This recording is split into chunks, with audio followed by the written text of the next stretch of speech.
bab 22. Ya. Kembali sudah ada adabul binti ma'a akhwatiha, sebelumnya ma'a walidayha. Sekarang adabul binti ma'a aqaribiha. Ya. Adab ada. Adab apa? Adabul binti apa? Adabul binti apa?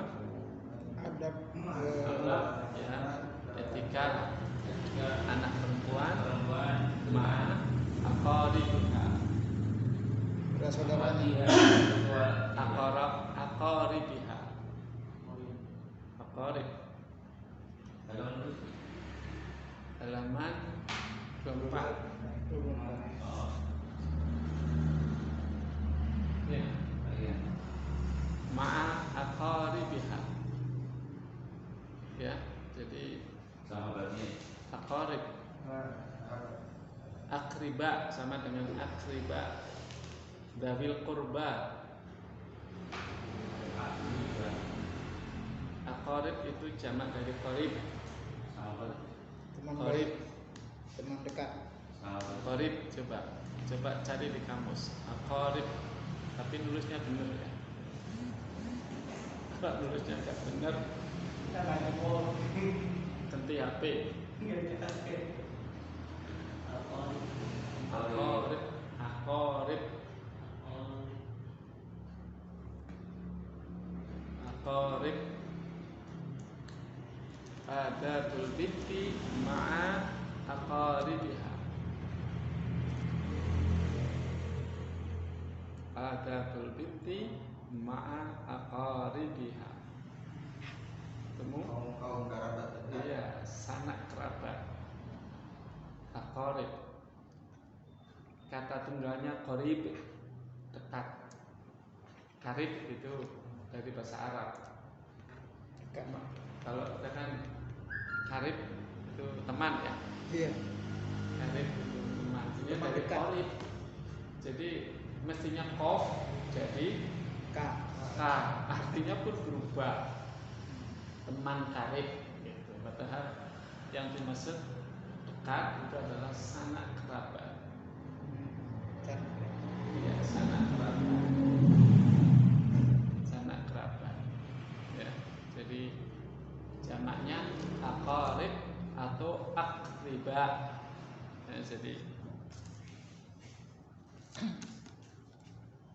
nah, ada sepeda lagi ya?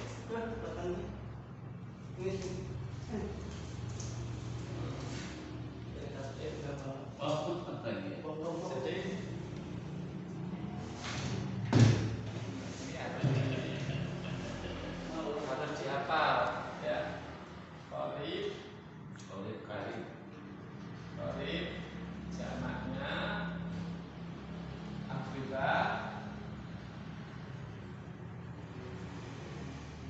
atau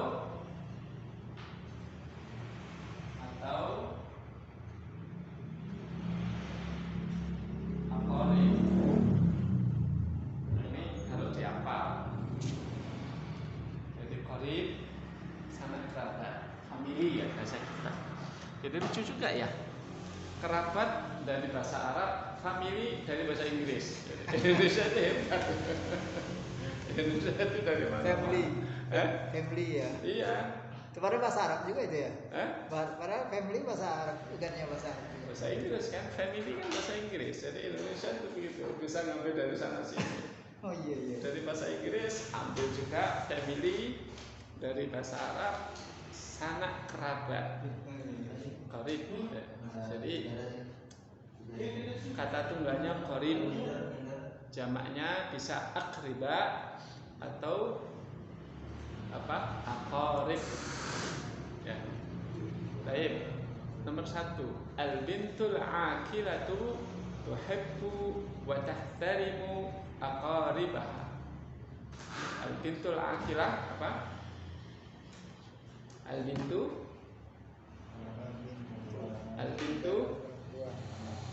anak al-aqilatu afala ta'qilun. Ayo, al-aqilatu afala ta'qilun, sering di Al-Qur'an. Al-aqilatu, ya, tuhibbu, Pikiran. yang cerdas, yang berpikir gitu ya, yang berpikir. Tidak harus pinter ya, terus dia memfungsikan otaknya gitu. Kalau pinter otaknya nggak dipakai juga nggak pinter juga. Kalau biasa-biasa ininya hidup ya pinter juga. Bahkan yang biasa-biasa pun ketika ini difungsikan insya Allah nggak lupa. Jadi gitu. Cerdas kayak apa nggak difungsikan lupa juga. Jadi al-aqilah. Tuhibbu, apa tuhibbu?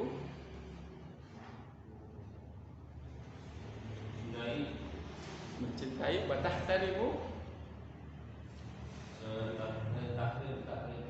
ihtiram, menghormati aqaribaha, iya sanak kerabatnya. Jadi tidak otomatis al-aqilah.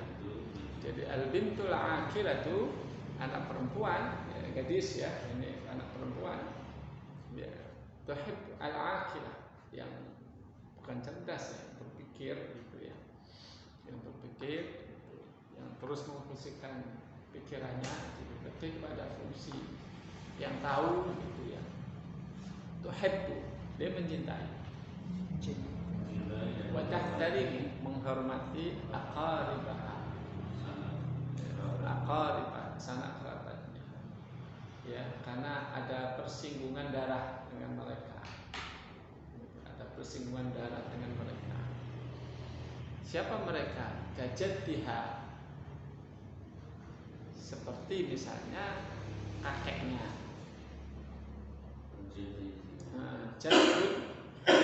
Jaddun itu kakek. Jangan salah baca ya. Ada man jadda. Kalau jaddun ya, isim itu kakek. Kalau fiilnya man jadda, wajada, siapa yang bersungguh-sungguh, siapa yang optimal, dia menemukan apa yang dia cari. Jadi itu bahasa Arab unik. Yang membedakan adalah konteks nantinya. Ya, kajaddiha, seperti misalnya kakeknya.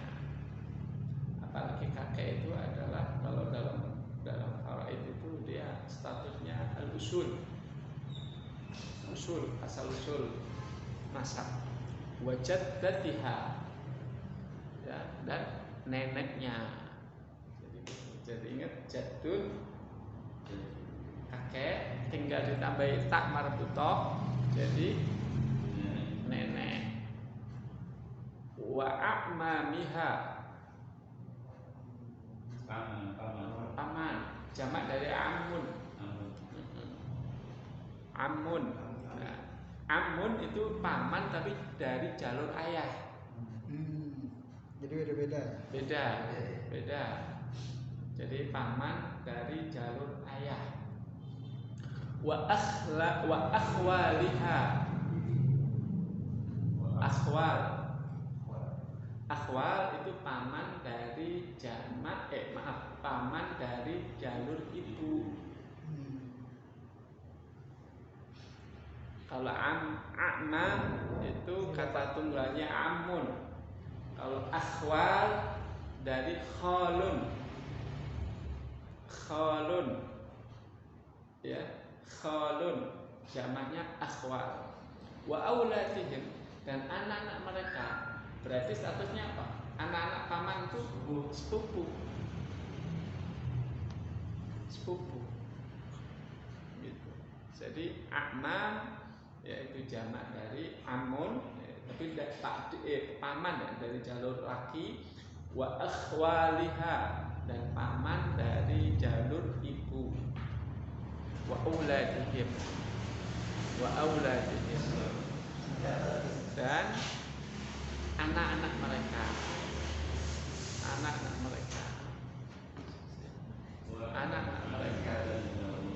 Yang lain wa ammatiha, bibi dari jalur ayah. Kalau amun paman, ammah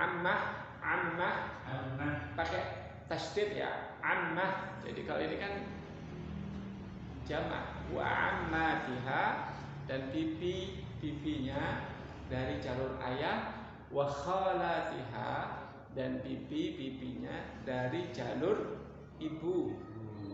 Jadi kalau ammah kita kadalah wahai ammah, salah. Ammah iya ada tasydid. Ammah jadi agak seret. Iya ada tasydid. Ya ammi sama ya ammi. Ada ini, ada tasydid. Jadi wa aulatihinna, dan anak-anak mereka. Gitu. Berarti sepupu mereka. Jadi baik sepupu dari jalur ayah dan sepupu dari jalur ibu. Itu yang dikatakan aqarib. Itu yang dikatakan sanak kerabat. Sanak famili. Sanak dari bahasa apa itu? Padang ya? Kisana dari bahasa Padang, Melayu. Nah, Melayu. Malaysia mengusulkan supaya bahasa resmi ASEAN itu bahasa Melayu. Kita kalah cepat. Iya.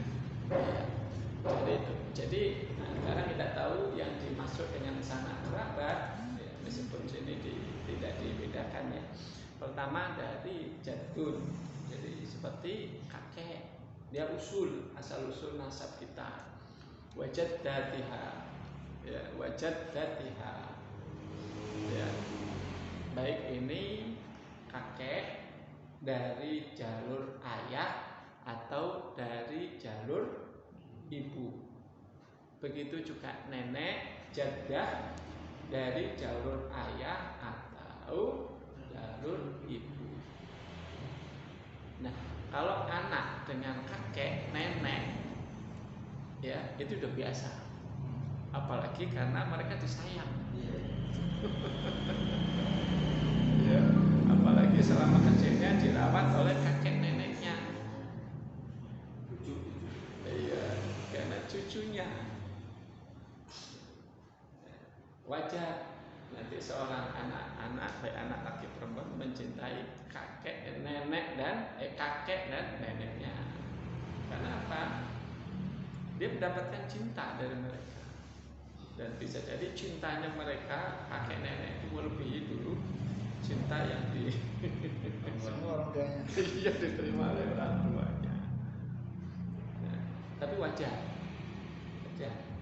Karena anak ini pengganti, cucu ini pengganti dari Ibu anak. saya harus itu sama cucu-cucunya lebih daripada bahasanya. Iya.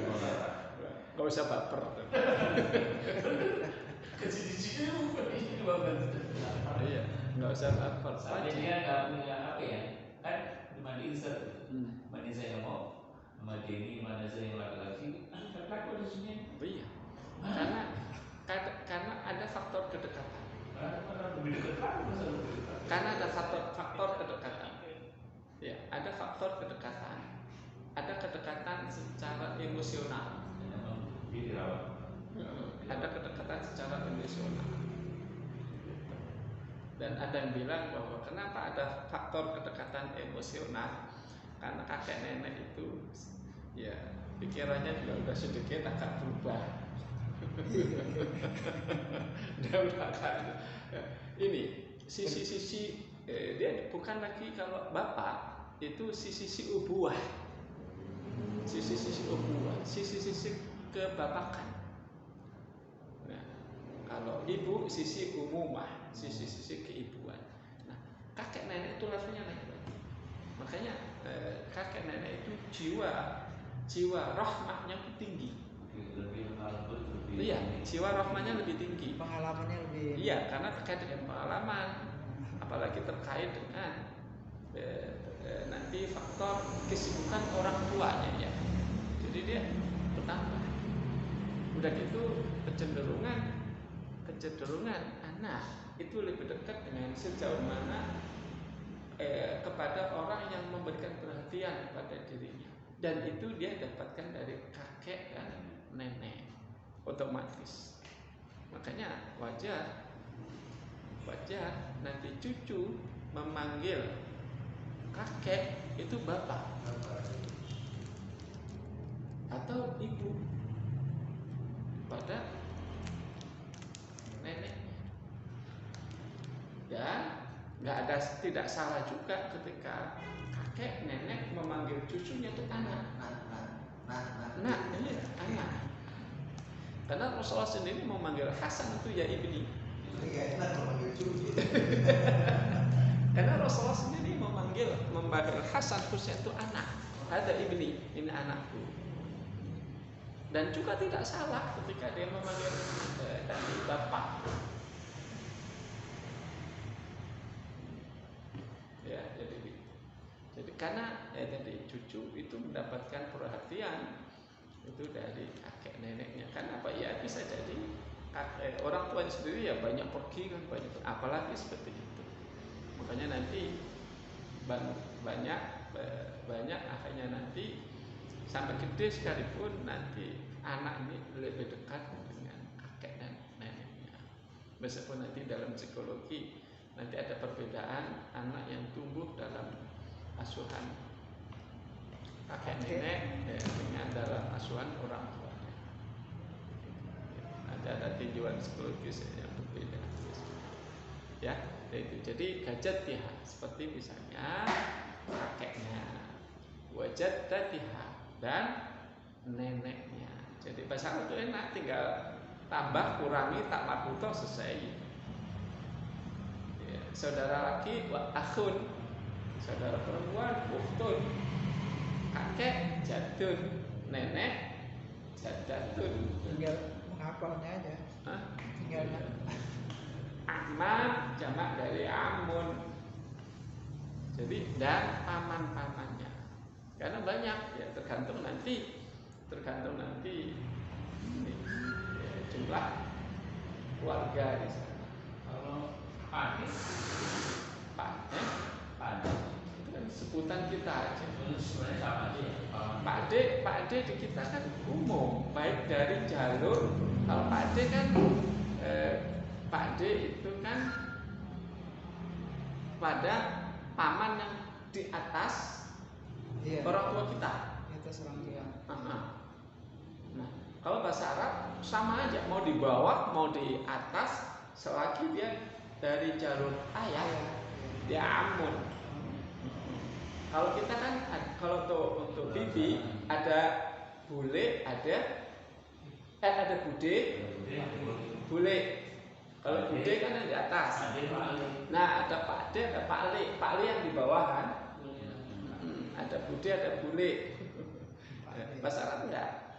Selama dia paman dari jalur ayah ya amun. Kalau dari perempuan, saudaranya bapak yang laki-laki ya. amun. Nah, jamaknya akma. Makanya kalau saya doa kunut selalu saya cantumin. Allahumma fir lana, terus bla bla, ada wa a'mamina, paman-paman kita. Sering kalau mungkin mengikuti doa kunut saya itu saya sebutin paman-paman kita. Begitu juga nanti biasanya saya sandung ammatina, bibi-bibi kita. Nah, akhwal, nah hati-hati, akhwal pakai kho. Nanti ahwal beda lagi, ahwal jamak dari hal ihwal gitu. Ya, harus ada titik akhwal. Ini kho.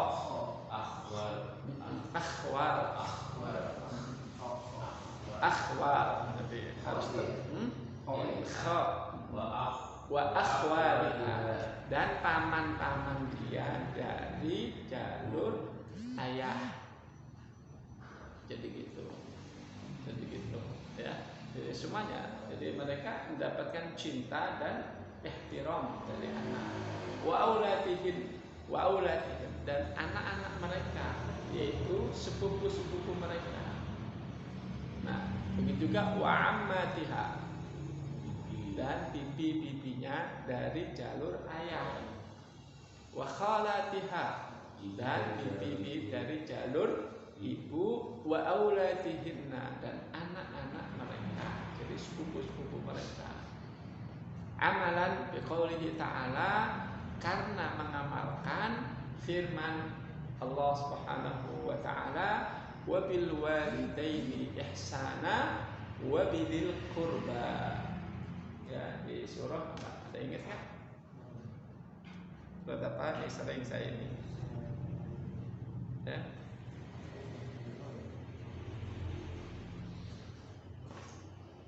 Ya, surat apa? Ingat gak? Pernah saya kupas.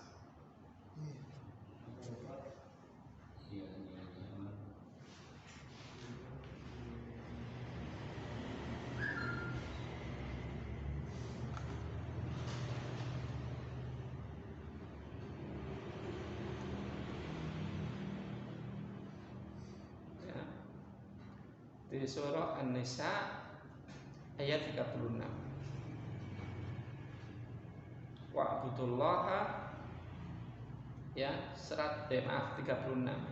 Wa'budullaha wa la tusyriku bihi syai'a. Wa'budullaha wa la tusyriku bihi syai'a. Dan sembahlah Allah Subhanahu wa taala, ya. Ya, hak Allah adalah kita beribadah padanya, wala tusyriku bihi syai'a, dan tidak menyekutukan, tidak menduakan Allah. Itu intinya. Syirik itu menduakan Allah. Ya, jadi syirik yang sering kita dengar, syirik itu apa? Simpelnya adalah menduakan Allah. Menduakan dalam segala hal. Menduakan dalam cinta. Menduakan dalam berkorban. Menduakan dalam perhatian. Pokoknya itu aja. Syirik itu sekutu kan. Maksudnya menduakan. Allah tetap qul huwallahu ahad. Allah tetap harus di nomor 1 dalam segala hal. Jadi dalam segala hal. Wala tusyriku bihi syai'a. Berikutnya wa bil walidaini ihsana. Dan kepada orang tua ihsanan, berbuat baik. Jadi kepada Allah tugas kita adalah ibadah dan tidak menduakan Allah dalam segala apapun. Nah ini makanya kenapa kita tingkatkan ibadah tanpa menduakan, kan sulit. Orang sedang ibadah saja masih mikir yang lain, masih tidak mengesahkan Allah, masih menduakan Allah. Sedang sholat mikir kemana-mana, sedang baca Quran kemana-mana. Makanya wa'budullah, yang kepada manusia adalah wabil walidaini ihsan. Jadi orang pertama yang harus mendapatkan ihsan dari kita adalah al-walidain, orang tua kita. Ya, orang tua kita. Yang berikutnya wabidil qurba, sanak kerabat. Sanak kerabat, lingkaran kita. Iya kan? Lingkaran kita. Lingkaran kita. Kalau wabil walidain, taruhlah itu rumah kita. Ya kan? Berikutnya adalah wabidil qurba. Wabidil qurba dan sanak kerabat. Berikutnya wal yatama. Di sana ada hak anak yatim. Ayat ini harus diingat oleh yatama. Ayat-ayat terkait dengan yatim. Nanti kalau mau saya tuliskan ayat itu surat apa aja, harus dihafal. Jadi kemana-mana dalilnya itu. Ya kan? Wal yatama, wal masakin, orang-orang miskin, wal jari bil qurba, dan tetangga dekat. Nah, tetangga dekat ini ada banyak tafsir yang menjelaskan. Wal jari bil qurba ada mengatakan tetangga plus kerabat. Jadi tetangganya, tapi kerabatnya sendiri gitu. Dan kita tahu di kebiasaan zaman dulu, ya, kenapa saya katakan zaman dulu, sekarang jarang. Dulu di Jakarta, di Betawi rata-rata jejer rumah berdekatan. Orang tua bikin rumah, anaknya di sebelahnya, sebelahnya. Sama juga di Jawa. Kalau di Jawa masih mending, masih ada. Jejeran semua saya sudah. Iya, masih jejeran semua. Di Jakarta lahannya udah habis, dibeli, dijual. Ya, wal jaril qurba, wal jaril junubi. Ada tafsir mengatakan tetangga non kerabat. Wasahibi bil jambi dan seterusnya. Nanti ada waktunya untuk kita perdalam ayat ini. Ini urut-urutan orang yang diperintahkan untuk kita ihsan pada mereka. Jadi klasemennya, kalau di dunia olahraga klasemennya,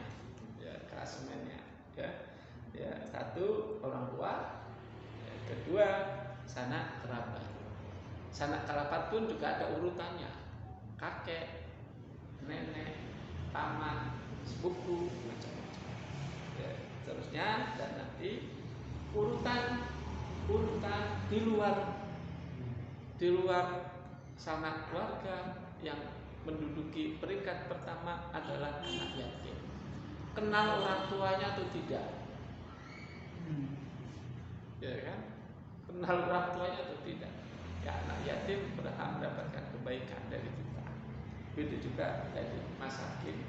Ya, masakin bukan bahasa Arab, bukan bahasa Indonesia. Masakin jami dari miskin.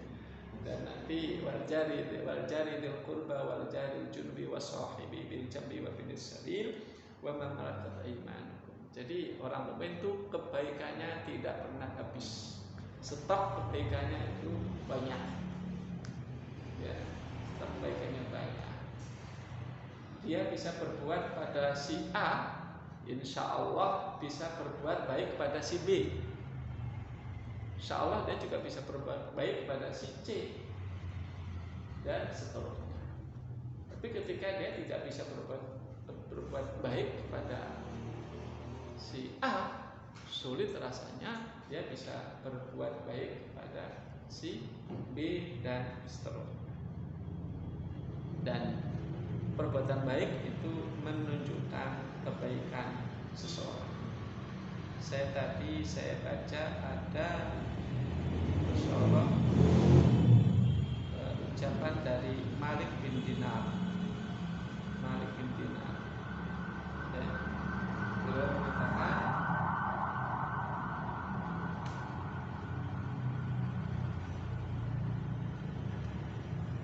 ucapan menarik dari Malik bin Dinar. Beliau mengatakan